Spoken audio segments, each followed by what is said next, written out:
Hello everyone and welcome back to some more Magic the Gathering with me, Udelad. Today we're having a look at a mill deck that I made. So this might not be 2.0, but I named it 2.0 because I felt like that was kind of fitting. But we have made some upgrades or updates on this deck from our last one. So we have some nice little, surveil kind of mechanics, Thoughtbound Phantasms and Dimir Spybugs. We have Sage's Row Denizens, which is the creature that kind of inspired me to make this deck more mill for the people.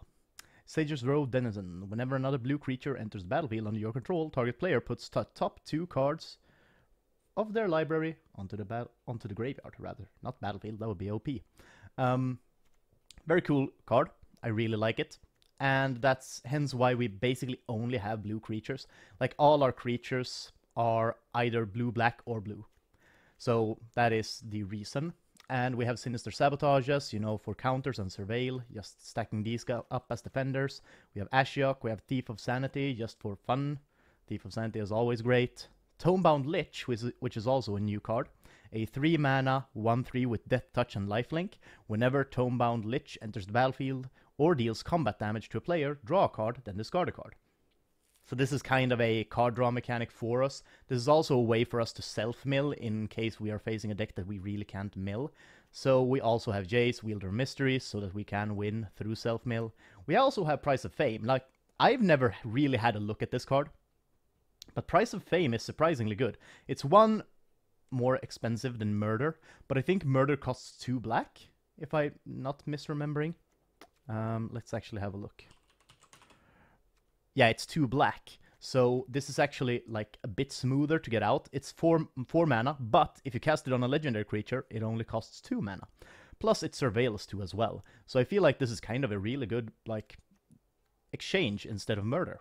And then we have Enter the God Eternals, because Enter the God Eternals is really good mill, really good removal, really good healing, and you get a creature. It is just good. It is just fucking great. Okay, but let's get into the game.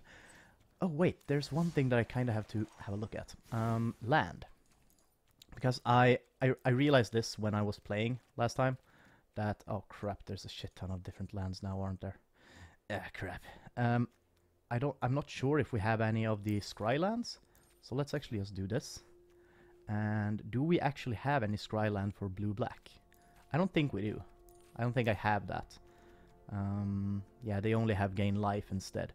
So it's not super worth it, doesn't really matter. We can do Island Swamp. That's fine. But let's get into the game. Oh. Now, I actually haven't had a look at the land distribution of the deck. So I might have to maybe tweak that a bit. And I also haven't had a look at any of the ley lines. Like, the blue ley line is that you can cast everything as flash, right? And then you have the black ley line that I don't remember that at all. So that might be worth having a look at, because I feel like some of the ley lines are really good. Like, obviously casting every spell as flash is really good. Oh, this is an elemental deck probably. And also being able to the green ley line that gives you double mana from all tappable creatures. It's also really good. Plus you can buff all... Oh, look! It's my Death by 1,000 Cuts deck. It's something similar. That is 3 damage on the first turn. That's not bad. I think we definitely do this. And then next turn, depending if he plays anything, we just play an island. If he doesn't play anything, we might do... We just save the mana for Sinister Sabotage. Oh well. We'll do Thief of Sanity then, I guess. You've convinced me, Rorok. Maybe he is actually just a blue, red burn deck. Or well, he's obviously very aggressive. Yeah, he is an aggro deck. Okay, Scorch Splitter and Cavalcade. Ah, shit, this is really bad. We might actually die here. Let's do the Thief of Sanity. Hopefully that can keep us alive. So he'll probably cast the Cavalcade of Calamity. I sure hope he doesn't have any burn, because burn killing the Thief of Sanity would be really bad. If we can... Oh, fuck. Well, obviously he's a red deck, he always has shock. We might actually be basically dead already. We would need 2 more land to actually play Enter the God Eternals. which would actually, like, maybe save us. 4 damage. Yeah, I think we are definitely dead. Probably. When I'm looking at this. Doesn't look great. He'll deal... Yeah, we are dead. Let's just concede. Because even if we cast Price of Fame, he would still deal 8 damage. Or, well, 6 damage, I think. 1, 2, 3. No, yeah, he would, like, kill us just by attacking. So, it didn't really matter, whatever we did there. Like, he got very lucky with that draw, though. 2 shocks and basically all the creatures he needed, and the Calamity of Calamity. That is such a hard... Like, I always have a hard time pronouncing, like, the name of that card. It always feels so weird. This is not a super good keep, but it's okay, I'd say. The problem is, like, we can't basically cast anything. We can cast Ashiok, but casting Ashiok by himself, not really that great. Oh, there we go. That's something. A Tomebound Lich. I do like the Tomebound Lich. It is surprisingly good, I think. Let's attack the Reaver. It's gonna hit me in the face with the Diregraf Ghoul. I really think Diregraf Ghouls, by the way, are also, like, very good. I think we do this, remove a Sinister Sabotage. Probably. Yeah, definitely. And then we have Thief of Sanity to play out as well. Liliana's Triumph is kind of a good card. Do I like it? That's the real question.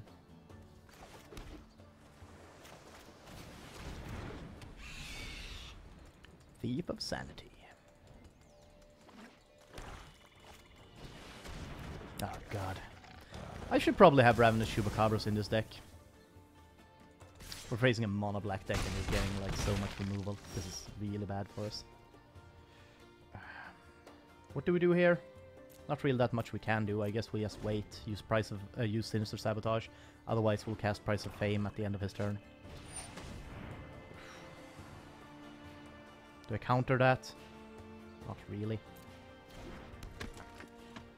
We're probably dead anyway. Let's be honest here. These were some, like, 2 really quick games as well, which is really annoying. Like, we faced 2 super aggressive decks.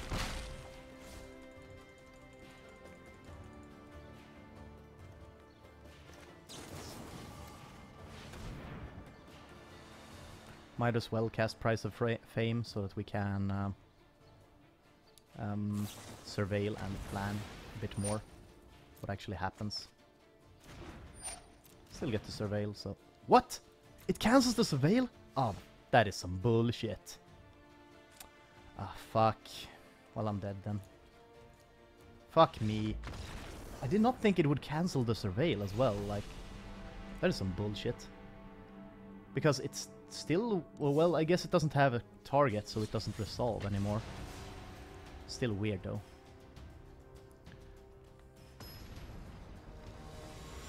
Have I ever done that myself? I might have, actually.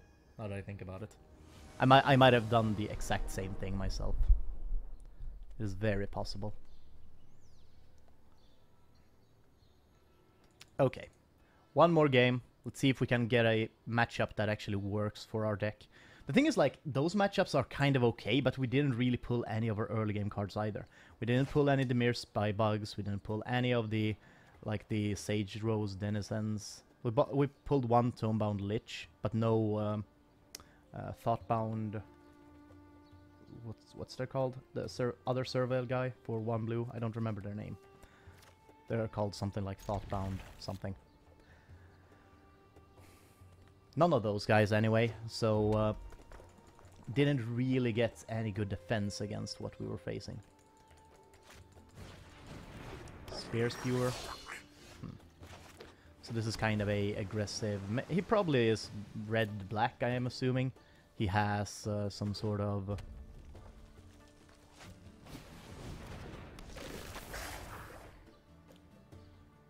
I'm not sure what his deck is. I thought I knew, but probably not, actually, now that I think about it. I think we definitely do Tomebound Lich as our cast next turn. I'll like not this turn, but the turn after. Let's do the Dimir Spybug. See if he wastes any spells. I hope that he wastes some burn on that. That would be really nice. Because, like, the Tomebound Lich is really... Like, it's kind of annoying to kill. Like, he has to use Lightning Strike to kill it. So I feel like that's kind of an okay position to be in. Why do I feel like he doesn't really have that many cards? Question mark?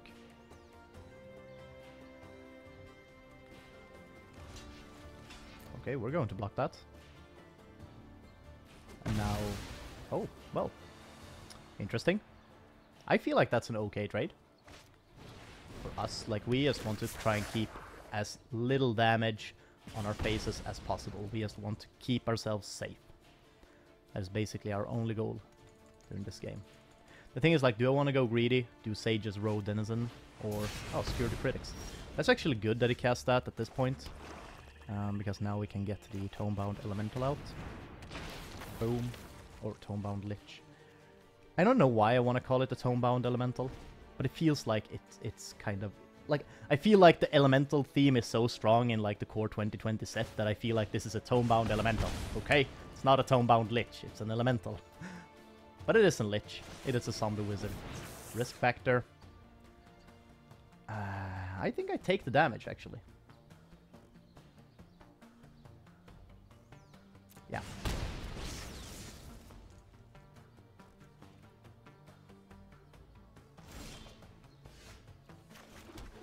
The thing that's important right now is that I start healing. But if I start healing, I think what we definitely do is this, actually. Price of Fame on the Spirit Viewer, so it can't deal damage to me every time.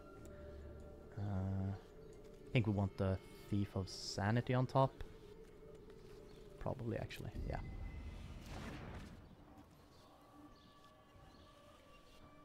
No attacks. We'll just leave it at that. Let's see if he casts the Risk Factor. He might jumpstart it. Oof. Yeah, now he casts... Oh, he can't cast Risk Factor at this point.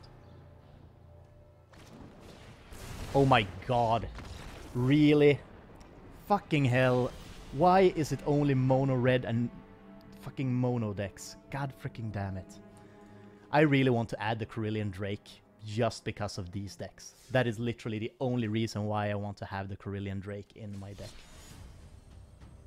That might not actually be a bad idea either. Like, the Corellian Drake is kind of weak in that sort of sense. Like, it's a 1-1 with flying for 2 mana, but still, you can counter... Like, it is immune to red spells, and you can counter... You know what? Screw it. I'm doing it. I'm doing it.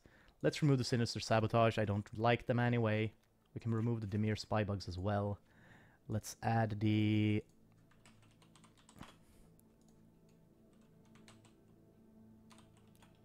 Okay, I don't remember the name of them. Let's see. Magic Corset, 2 mana. Cerulean Drake, that's their name. Let's add just a shit ton of those. Let's go to black as well and see what we have here. We actually have this figure that we probably should add. This figure is really good. Or maybe a Legion's End. No. Kind of don't like Legion's End at the same time.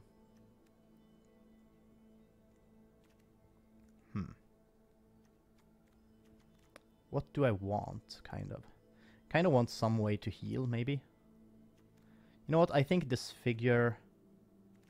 No, I need creatures. I think I need creatures, maybe. Not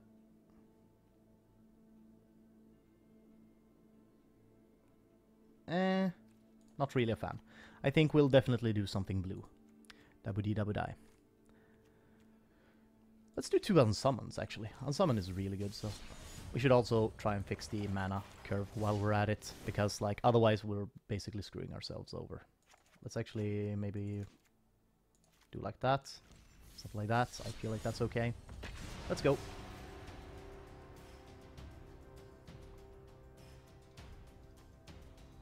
So now we have unsummons that we can use to return creatures, and we also have the Cerulean Drakes as, like, basically as the counter to the mono red decks, because then we have some defenders. We can also sacrifice them to cancel spells targeting us. They're just very good at against mono red decks. Let's do one more game though, and see how this turns out. This is actually an okay start. We have some creatures. I would like more mana, but I feel like this is okay. We have the Thoughtbound Phantasm. That's it. It's a Thoughtbound Phantasm. To basically defend us in the early game. We have Ashiok that we can play to maybe put some pressure. And yeah, I think this is good.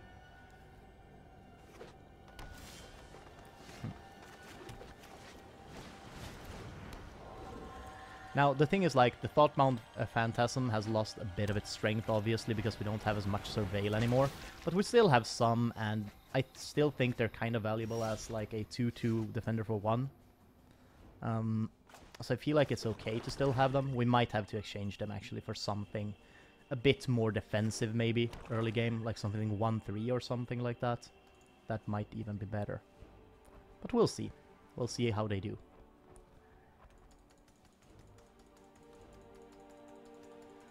This is actually the perfect deck as well to, like, play this against.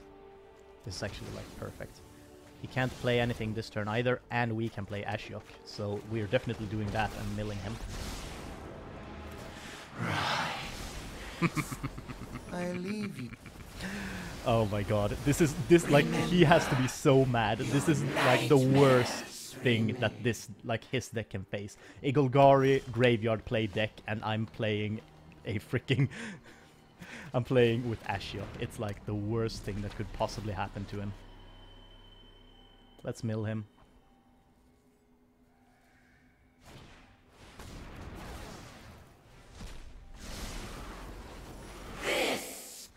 Bond of Revival. Like, we're basically removing everything that he can use from his graveyard, which is like the best feeling in the world, obviously. And the thing is, like, when he surveils, he doesn't want to throw stuff into the graveyard because I can just use Ashiok to remove it. Ah, this has to be horrible for him. This has to be the worst.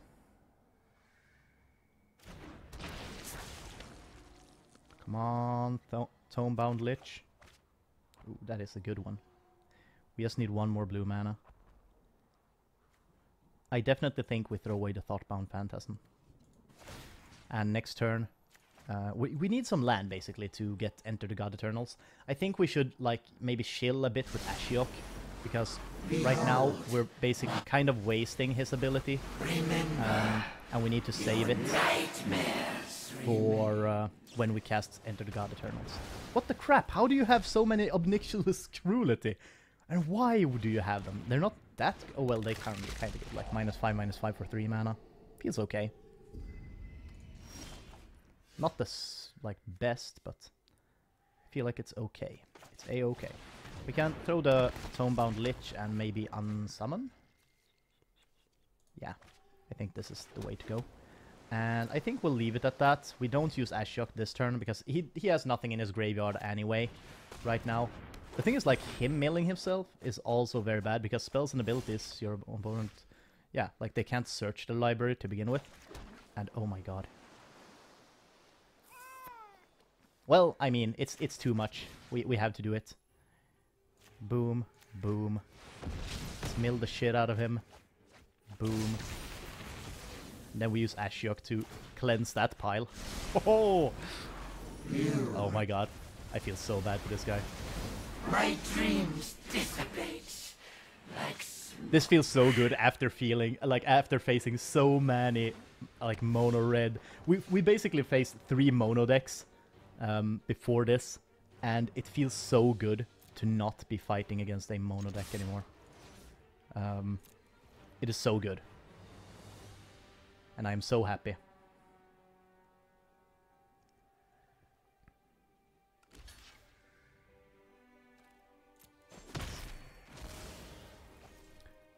I'm about to cry. Let's do Thief of Sanity and end turn. Like, this is the perfect deck to face this with. Like, we're just cleansing his graveyard every time. He doesn't have anything to pull from there. All his, like, plays, like, I'm surprised that he does, like, we haven't seen a Molder Hulk, but all the, like, Blood to Bones, Bond of Revival, Rotting Regusar. There's so much. He has used Blood to Bones to return a barrier of bones. Feels bad, man. Feels bad, man.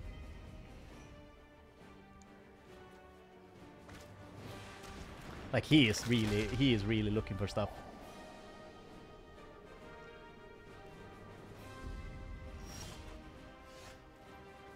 Wow. Okay, what we'll do here, we'll attack. Oh, crap. Oh, shit. Should not have attacked with everything. Well, it doesn't really matter. He doesn't have any creatures that can, like, do anything about it. So it's fine. Like, he can't attack Ashiok. And we're probably using Ashiok this turn, let's be honest.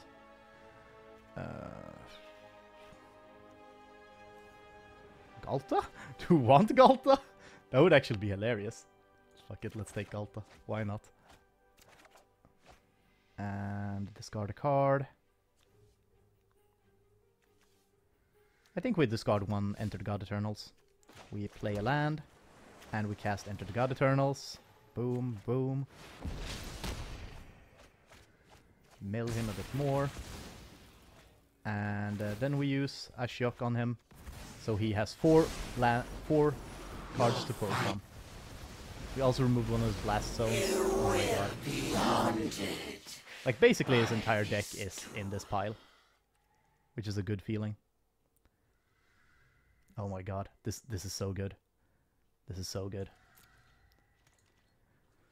Plus we have a freaking Ghalta that we can play for 2 mana. Like, this has escalated so hard, but I love it. I freaking love it. Okay, we do Jace here. I'm always a step ahead. Let's mill him. It's how We'll you have one play more turn. and you're dealt. He has one more turn. Do it. Like, this was such an unfair matchup. This is like... He basically faced the hard counter to his deck. Which is, like, kind of sad. Let's be honest. That was the hardest counter he could have faced. But it felt really good for me. I was so happy that we got a game where we just stomped, we just crushed. Oh my god. That felt great. I'm happy. It works if you're not facing a mono-aggressive deck. I'm happy. Okay. Well, I hope you liked my new mill deck. I enjoy playing it. The problem is, like, maybe with these changes, it might be better against mono decks, but obviously it has a problem against mono decks. Like, most decks, unless you're playing, like, yourself, a aggressive deck, has problems against, like, mono red, those sort of really aggressive decks. But I think this might work. If you get enough land, you can defend, like, in the beginning with some unsummoned Cerulean Drakes. I definitely think the Cerulean Drakes will make a massive difference. And then we have, like, Enter the God Eternals to heal if we can get to that point. And if we can get out one Enter the God Eternals, you're probably in the clear. So that's Mill Deck 2.0. I hope you enjoyed it. I sure enjoyed playing it.